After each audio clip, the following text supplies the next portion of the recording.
Today is July 26th, and on this day in 1971, Apollo 15 was launched. However, we're not going to focus on the launch. Instead, we're going to focus on the artwork that it carried to the moon. Apollo 15 was the first science-first moon mission.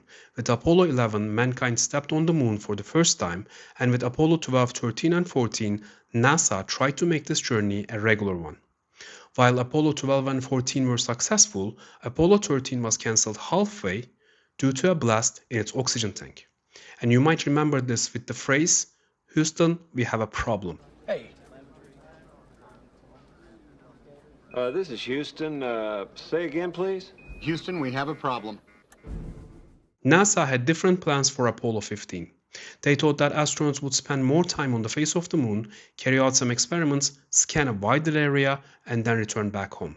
And that's why, for the first time ever, NASA sent a rover to the moon so that astronauts can cover greater distances.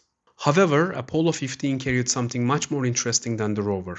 It was an art piece made by the Belgian artist Paul van Hooijdonk. It was called Fallen Astronaut, and it was a 9 cm tall, simplified aluminium figure of an astronaut. It was planted to the face of the moon by the commander of Apollo 15, David Scott, together with a plaque. And the plaque contained 14 names.